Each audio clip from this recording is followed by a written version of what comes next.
So this is the Kilimanjaro Jambo, Safari. Alexa, we are driver and safari guide here on the Harambe Wildlife Reserve.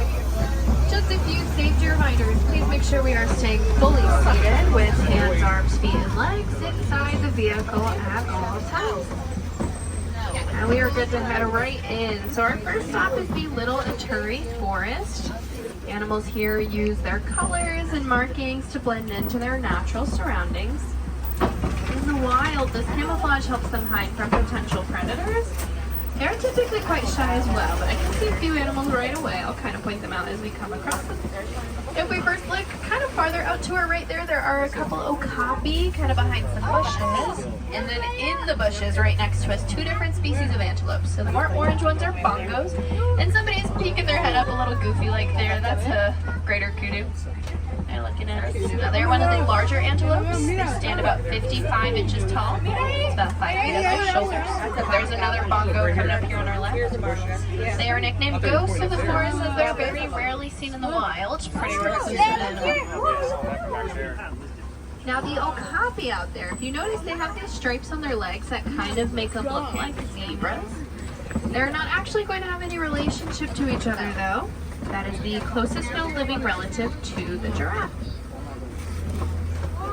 Let's see who else is hanging out up here. Coming up on our left, but past this watering hole, we are looking for larger animals that I always say are the best at hiding. You can see a couple more greater kudu over our shoulders there, peeking through the bushes, but let's see. Alright, keep an eye out for any movement or suspiciously smooth rocks. It is kind of quiet so far, but we're going to take a look up ahead. Not one of the larger animals, but over here to our left is a saddle-billed stork. They get their name from the yellow patch that sits on their beak in the shape of a saddle. That one's going to be a female because she's got bright yellow eyes. The males have a darker brown. Now they are two here in the forest as they do mate for life, so you can see another one appear at some moment. Alright, as far as those big animals go, kind of quiet up there. Now, if you're familiar with the forest, you may know that we are looking for a black rhinoceros. That is a super solitary and territorial animal. They do spend a lot of their time kind of in hiding and by themselves, so we do seem a little tucked away right now. Now, as far as rhinos go, we may actually find another species a little later, one that's going to be a bit more willing to be seen, a bit more active. So on that note, we're going to move out of the forest now and into a new ecosystem as we'll roll through the Safi River. Now the river is home to animals that spend lots of time in or around larger sources of water, so the more aquatic species. As we head through, if you see any tan blobs or shadows down there, this is usually where we'll find Nile hippopotamus, but that is pretty much what they look like. Alright, well first keep an eye out down here to our right hand side. You may see hippos and some pink-backed pelicans. Now the pelicans get their name from the color that appears during mating season. It is present all year round as it's part of their skin and not feathers. It's just going to be much more vibrant in that time, similar to how our cheeks turn pink when blushing. Alright, there is a human up ahead, so don't know if we're going to find any hippos there. Now all these blackbirds are vultures native to Florida, so they're just hanging out with us here in Africa. Now as far as those hippos go, they are technically land animals, but they spend most of their time fully in the water to not overheat. Now in Africa here in the park, there is the Gorilla Falls Exploration Trail. It's a self-guided walking trail and they actually have an underwater viewing pool of those hippos so you can get kind of a better perspective of them and see them down there. Now that'll be up the hill once I drop you guys off. Now if we keep looking down to our left though, we'll shortly pass over Nile crocodiles. So there are a few on that little bank there, some are going to be in the water. These crocs grow to be about 16 feet long and weigh around 500 pounds each. And they can live upwards of 40 years old.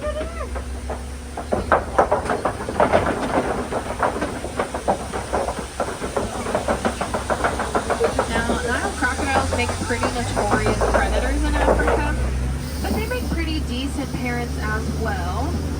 Both mother and father crocs will gently roll their babies' eggs in their mouths and poke little holes in them to help them hatch. Once hatched, those babies can stay in their mouths and kind of use their parents as a hiding spot from any external threat. all these trees here on our right, there's one quite different from the rest. We'll find a baobab. These are nicknamed upside down trees as their branches kind of look like roots, and also the tree of life. They can store thousands of gallons of water in their trunks, and they're able to conserve so much by not sprouting leaves for up to 9 months in a year. Now, baobab is a good indicator that we are heading into the savannah. This is the largest part of the reserve, home to lots of animals you may recognize, and maybe some new ones as well. Looks like there are going to be a few species out and about already. The really tall ones are going to be the Maasai giraffes. They're scattered all around. And then the gray ones are wildebeest. Now, wildebeest are a migratory species. They travel about 500 to 1,000 miles per year in herds of up to 1.5 million. Per area, they're the second most densely populated species of mammal, and that is only second behind humans. Now, the Maasai giraffes, they are the tallest animals out here. They stand about 18 to 20 feet on average. And a group of them is known as a tower. It's pretty fitting for their height. Looks like we'll get closer to some kind of as we're turning around out there over on our right. Over here to our left, though, a couple of them sleeping inside of their little den. Those are African wild dogs, also known as painted dogs for their patchwork-like coats. Now, these are one of the most successful hunters of any mammal. They're super efficient, and they take turns chasing down their prey until it drops from exhaustion. All of that when they're awake, of course. Be more kind of behind the den. They're a social hunter who works together in packs of around 5 to 15. Now, if you can see some animals kind of peeking through the bushes way back there with those long horns, those are sable antelope. They're kind of tucked away, but they are actually the emblem of the Harambe Wildlife Reserve. Harambe in Swahili means to come together, and in fight or flight situations, those are going to be the animals to stick together and fight to defend themselves. They'll actually crouch down on their knees to use their horns better for defense. Alright, getting a closer view of some of the giraffes here. We're going to find more wildebeest up ahead as well.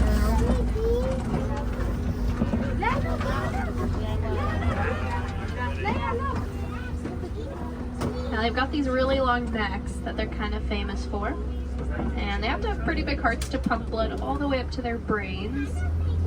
Giraffes have the highest blood pressure of any animal. An adult's heart weighs around 25 pounds and is approximately 2 feet wide. So picture 2 basketballs placed side by side. So giraffes and wildebeest all around us here. The wildebeest are also known as gnus because of the sound they make. So it's G and U.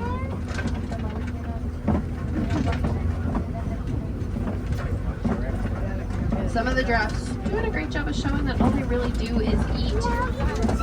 They actually spend up to about 20 hours a day focused on food. Now, that doesn't leave a lot of time for other activities, kind of like sleep. They only do that around 30 minutes a day.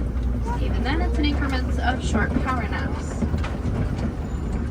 Out to our right there are these tiny little smart-colored antelopes. Those are springbok. They get their name for their agility. They're able to spring or bounce about 6 feet in the air repeatedly. It's something called pronking. They do it both when excited, but also to avoid any oncoming danger. Over to our right-hand side, there's that bundle of palm trees. If you see really big horns sticking up amongst the trees, those are the Ankole cattle. They're also known as Watusi after those that domesticated them. And those horns are going to grow about 6 to 8 feet across on average. Alright, some more wildebeest here on either side of us. Like I said, they travel in large herds. Not quite a million of them here, as they simply wouldn't fit, but still a lot.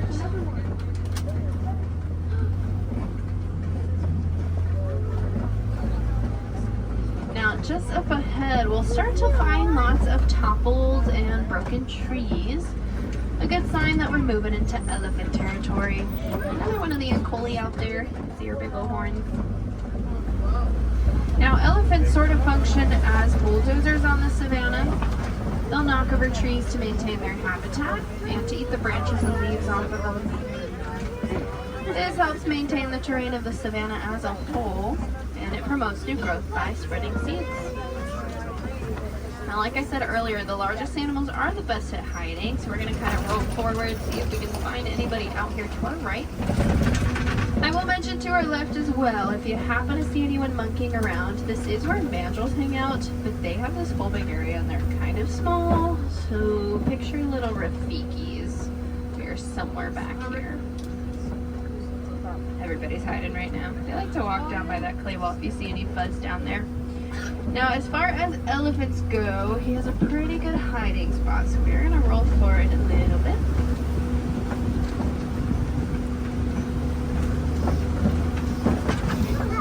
Alright, kind of through the tree line here to our right. They are standing between the clay walls way back there. If you see his ears flapping, see the trunk hanging down, that is a fragment of an African elephant. They're really good at hiding. Now we are actually moving further into their territory, so we are going to try to find some more elephants up ahead. Now we can tell they're African elephants because we are of course in Africa. So we can actually distinguish them from others because of the large shape and size of their ears. Now when you see them flapping those like little wings or Dumbo, that is going to serve as kind of a fan or cooling system for them. When air currents hit blood vessels on the back of those ears, it helps to lower their body temperature by up to 15 degrees. So pretty handy tool to have on some warmer days. Now, like I said, we're moving further into their territory, so we're going to see who else we can find up here. On our way, we'll trek through some red clay pits. You may see large footprints on the ground and tusk marks in that clay. Essentially, the elephants will shave away at it with their tusks to grind it down and make it soft. They'll then proceed to eat it, as it's high in minerals and it serves as kind of a daily multivitamin for them. There is one that is way out there to our left-hand side if you see them over the rocks out there. And then I can see a few that are standing all together in the shade. We are going to try to get a little closer to them, but a few elephants there.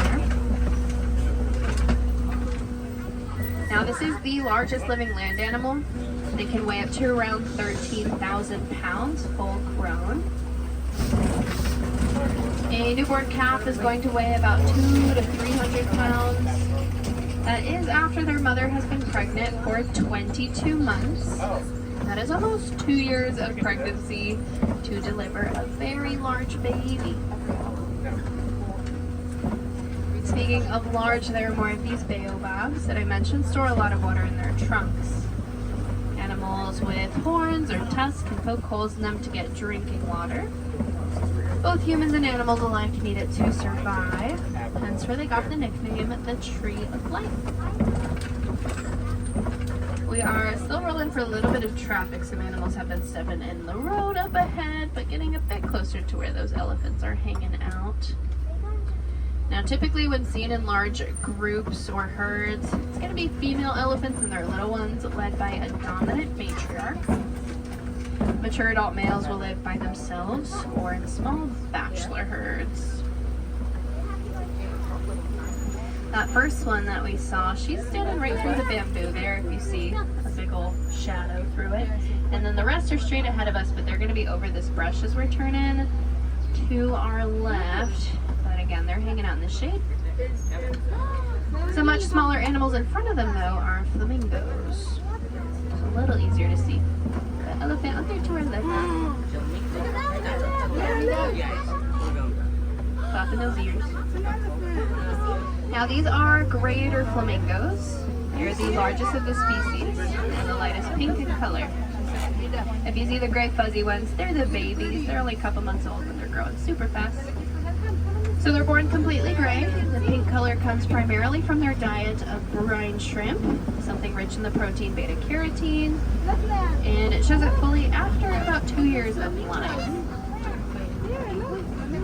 And a group or gathering of them like this is known as a flamboyance.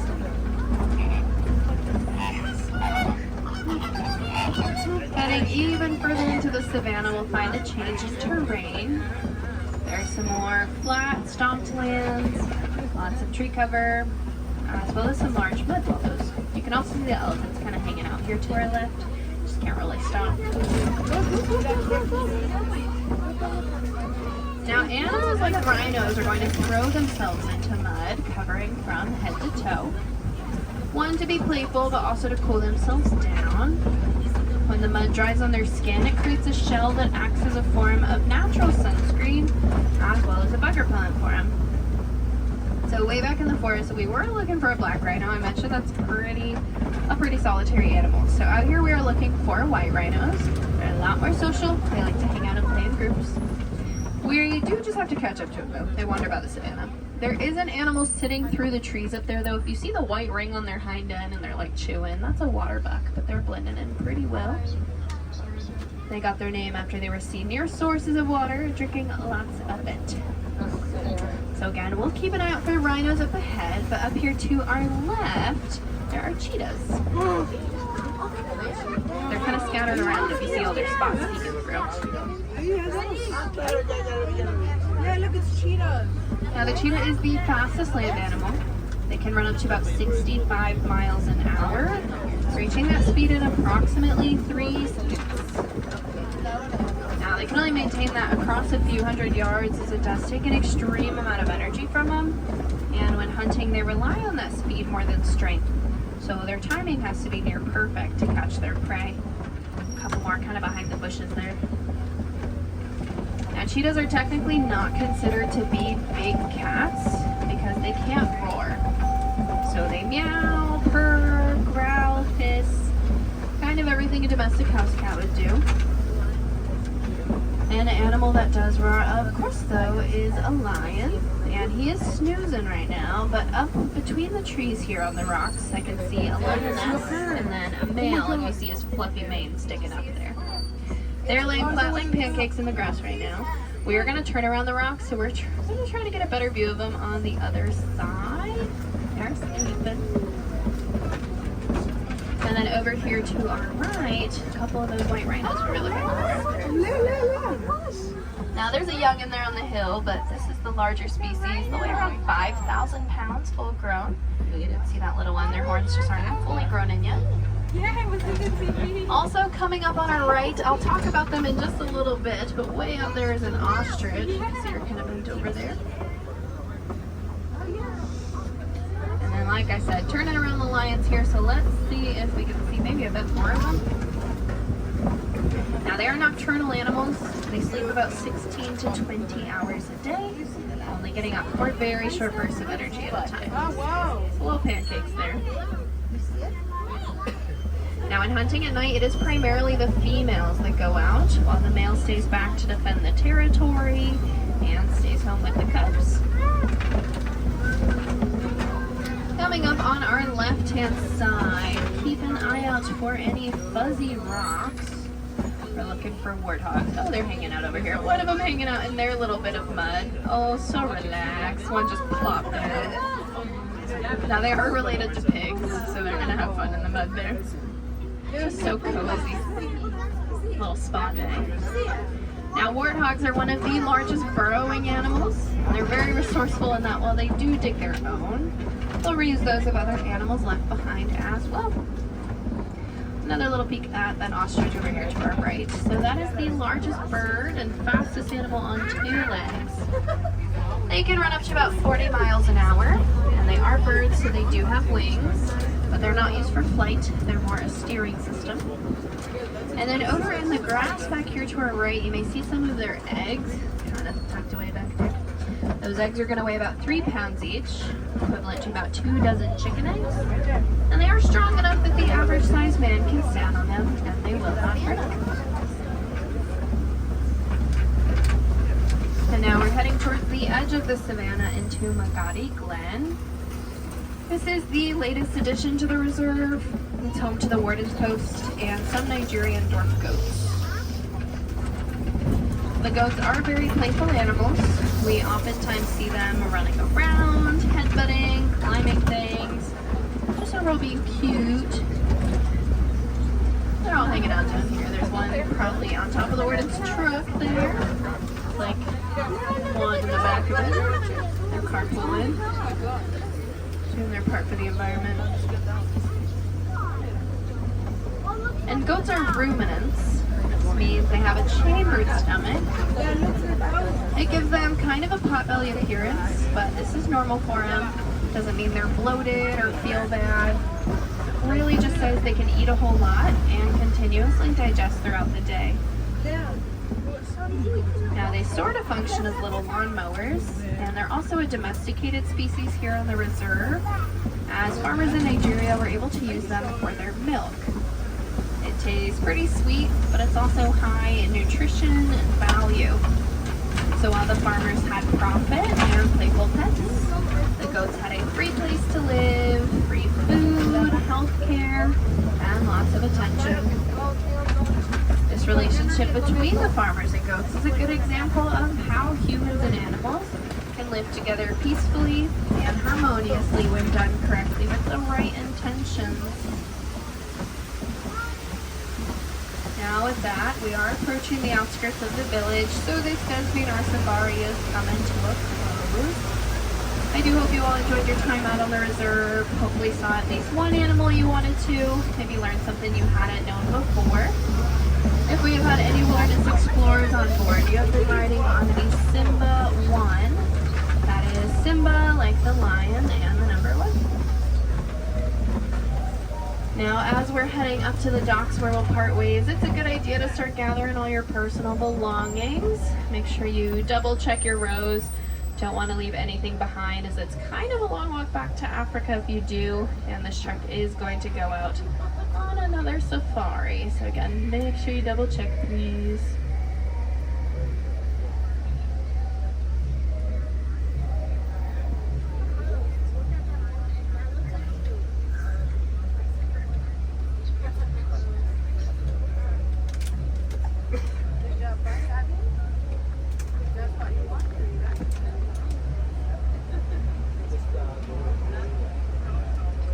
Wait for some truck traffic to clear up ahead.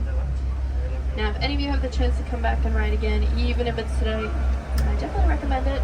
No two safaris are ever the same. You may even see some new animals out there that we did not yet today. Due to time of day, they kind of change where they run around, their little habits.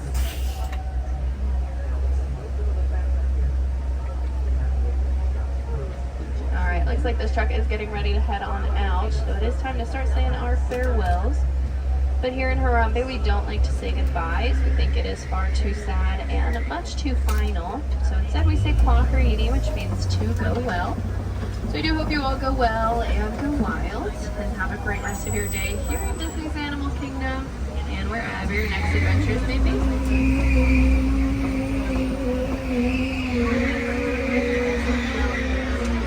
Alright, if you were on the right, watch your hands, arms, feet, legs, doors are sliding open. Watch your step as you're done and out, and Kwaheri, everybody.